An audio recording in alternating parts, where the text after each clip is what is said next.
Master minds commerce చదవాలనుకునే 10th inter విద్యార్థుల తొలి ఎంపిక.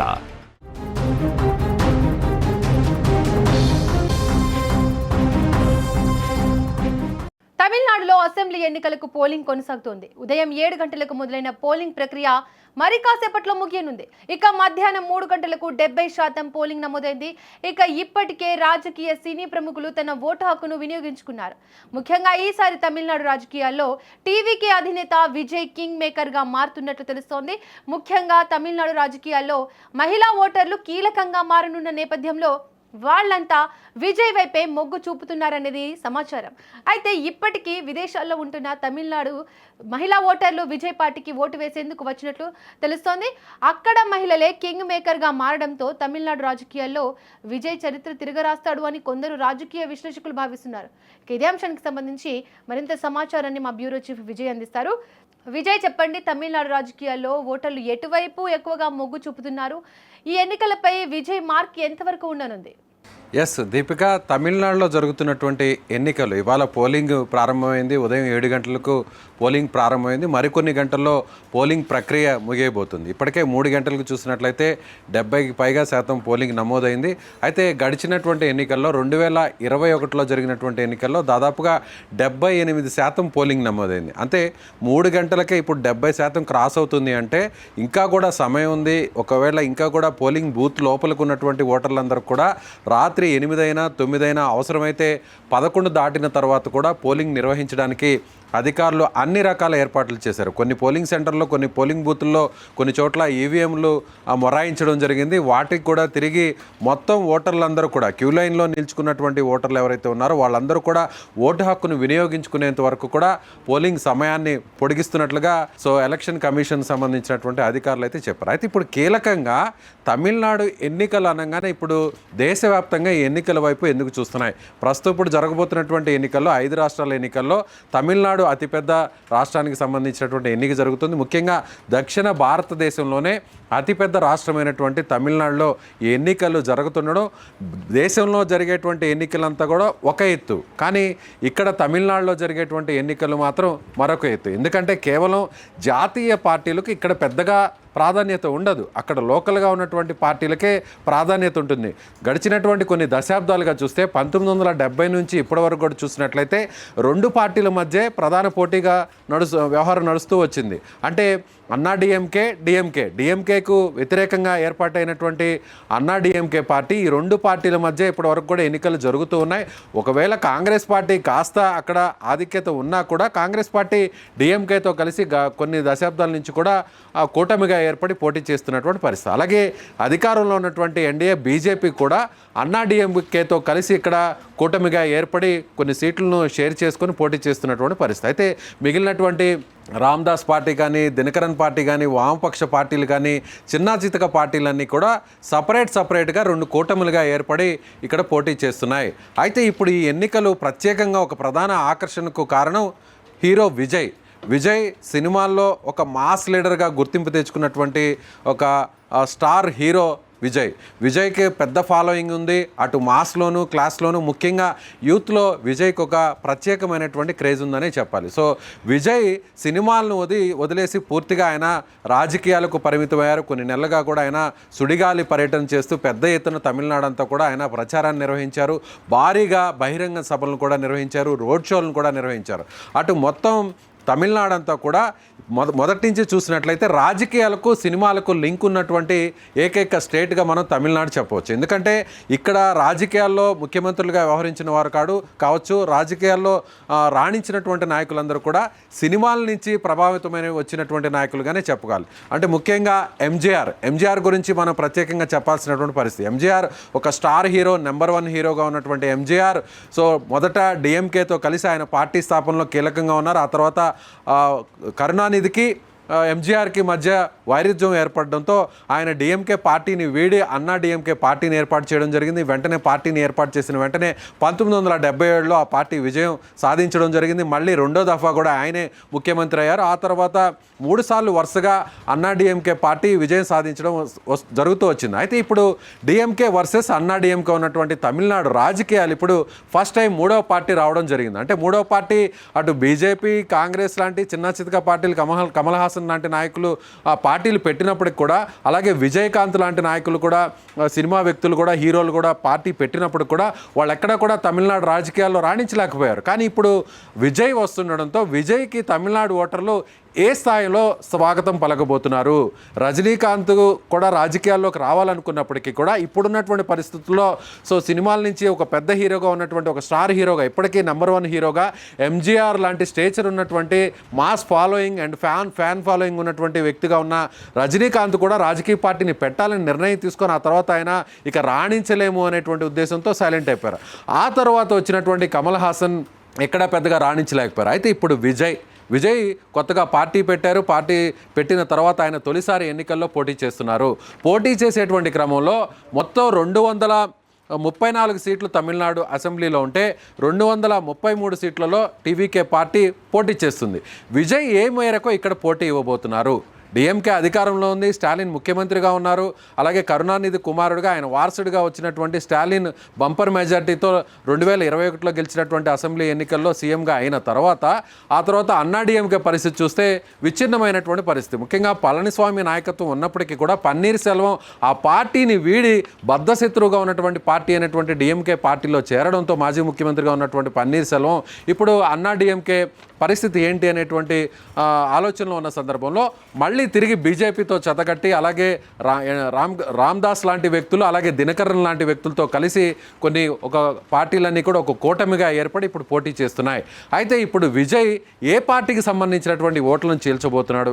విజయ్కి తమిళనాడు ప్రజలు పట్టం కట్టబోతున్నారా, లేదంటే విజయ్కి నెంబర్ 2 స్థానం ఇవ్వబోతున్నారా, లేదంటే నెంబర్ 3 స్థానం ఇవ్వబోతున్నారా అనేది ఇప్పుడు తమిళనాడు రాజకీయాల్లో ఒక పెద్ద డిస్కషన్గా మారిందనే చెప్పాలి.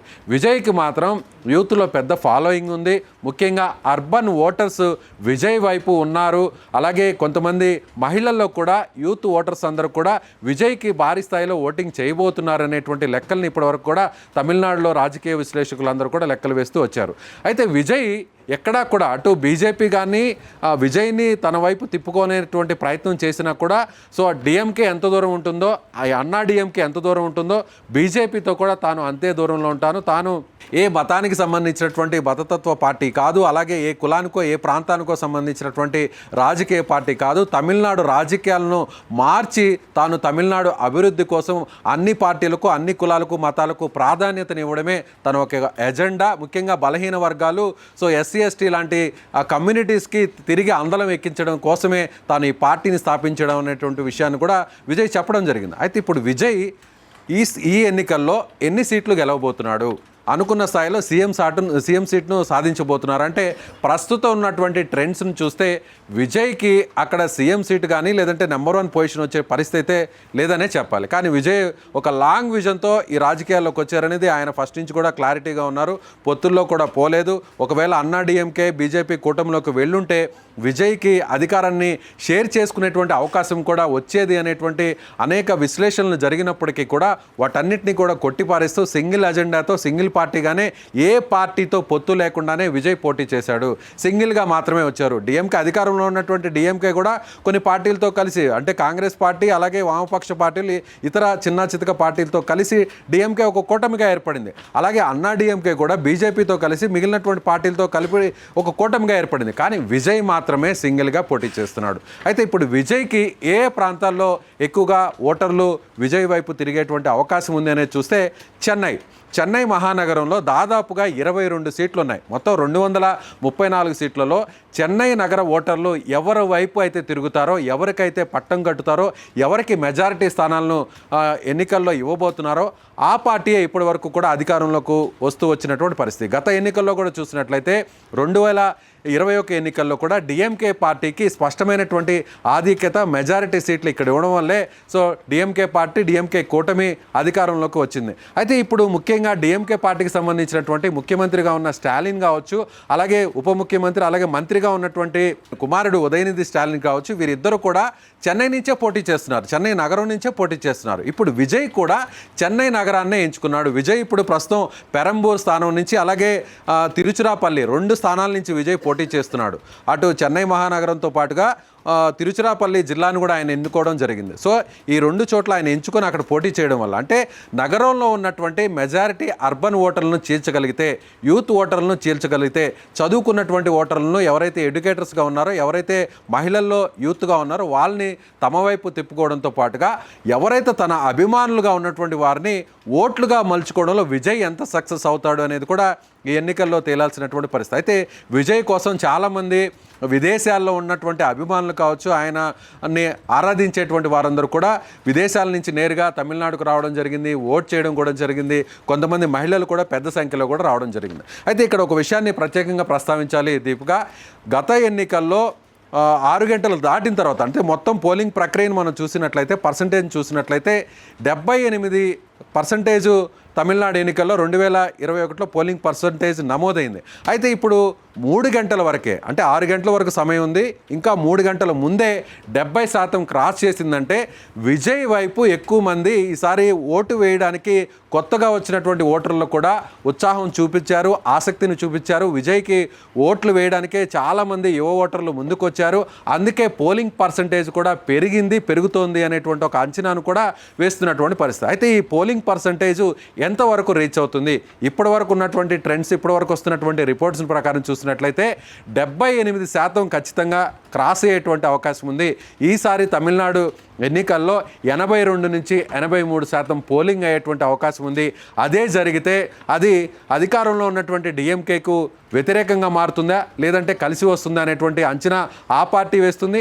అలాగే అన్నా డిఎంకే, ఎన్డీఏగా ఉన్నటువంటి బీజేపీ పార్టీలు కూడా తమకు కలిసి వస్తుంది. అంటే ప్రజా వ్యతిరేక ఓటు, అంటే ప్రభుత్వం మీద ఉన్నటువంటి వ్యతిరేక ఓట్లు తమకు పడతాయి అనేటువంటి ఉద్దేశాన్ని అటు బీజేపీ, అన్నా డిఎంకే వాళ్ళు లెక్కలు వేసుకుంటున్నారు. కానీ విజయ్ పార్టీకి సంబంధించినటువంటి వ్యక్తులందరూ కూడా కొత్తగా తాము వచ్చాము ఏ కూటమితో, అంటే తమిళనాడు రాజకీయాలన్నీ కూడా ఎలా ఉంటాయంటే జాతీయ రాజకీయాలకు విభిన్నంగా ఉంటాయి. ముఖ్యంగా ఈ ద్రవిడ పార్టీలన్నీ కూడా స్థానికంగా ఉన్నటువంటి వారికే, స్థానికంగా ఉన్నటువంటి ఆ అంశాలకే అత్యంత ప్రాధాన్యతనిస్తారు. ఎక్కడైనా కూడా ముఖ్యంగా అది ఏ పార్టీ అయినా సరే, ఏ పార్టీ అధికారంలో ఉన్నా కూడా ఆయా రాష్ట్రానికి సంబంధించినటువంటి ప్రయోజనాలకు కట్టుబడే జాతీయ పార్టీలతో వాళ్ళు కలుస్తారు.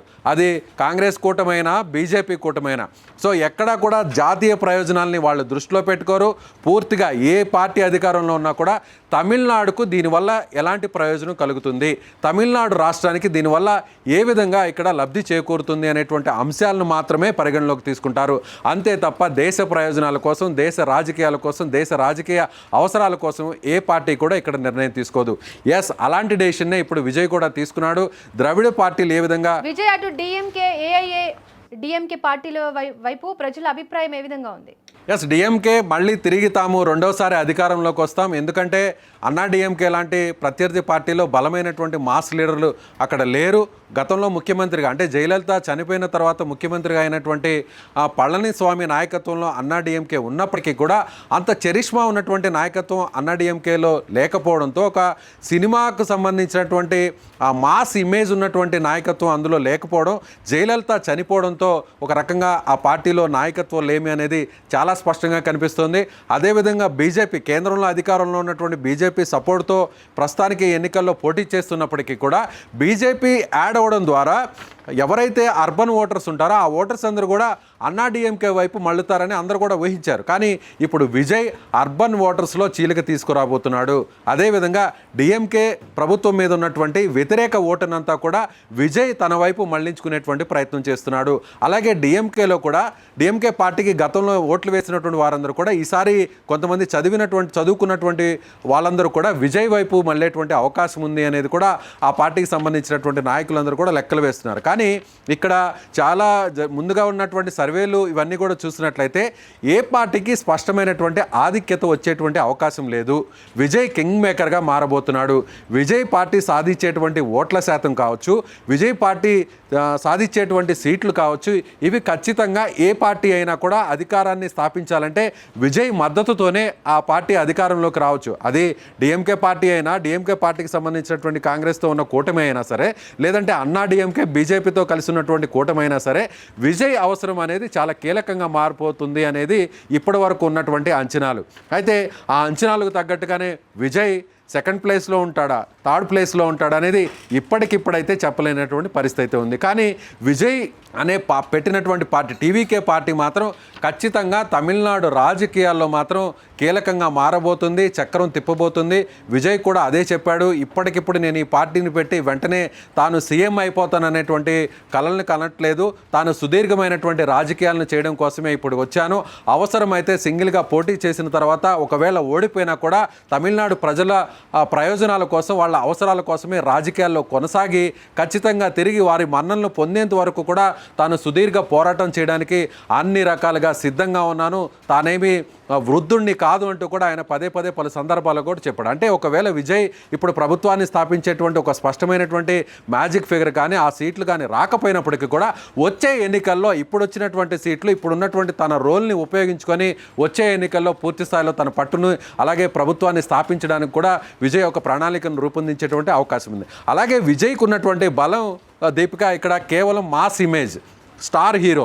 ఆ హీరోగా ఉన్నటువంటి తన ఫ్యాన్స్ని ఓటర్లుగా ఎంతవరకు మలుచుకుంటారనేది కూడా చూడాలి. అలాగే ఒక క్యాడర్ అనేది కూడా ఎక్కడ విజయ్ పార్టీకి లేదు. అన్నా డిఎంకేకి ఒక స్పష్టమైనటువంటి క్యాడర్ ఉంది, డిఎంకే పార్టీకి కూడా ఒక స్పష్టమైనటువంటి క్యాడర్ ఉంది. కానీ విజయ్ పార్టీకి ఎక్కడా కూడా సంస్థాగతంగా పార్టీకి సంబంధించినటువంటి నిర్మాణం జరగలేదు. కాబట్టి అది సీట్ల రూపంలో ఎంత వస్తుందో అనేది కూడా చూడాల్సినటువంటి అవసరం ఉంది Deepika. Right Vijay, thank you. Tamil Nadu assembly ఎన్నికలు ఈసారి అత్యంత ఆసక్తికరంగా మారాయి. ముఖ్యంగా మహిళా ఓటర్ల అధిక భాగస్వామ్యం, యువతలో పెరిగిన ఉత్సాహం, అలాగే విజయ్ రాజకీయ రంగ ప్రవేశం ఎన్నికల సమీకరణాలను పూర్తిగా మార్చే అవకాశం కనిపిస్తోంది. సాంప్రదాయ పార్టీలకు గట్టి పోటీ ఇస్తూ కొత్త రాజకీయ శక్తిగా ఎదుగుతున్న టీవీకే ఎంతవరకు ప్రభావం చూపుతుందనేది ఫలితాల రోజున స్పష్టమవుతోంది. ఈరోజు తమిళనాడు రాజకీయాల్లో నిజమైన కింగ్ మేకర్ ఎవరో తెలుసుకోవడానికి అందరూ ఆసక్తిగా ఎదురు చూస్తున్నారు.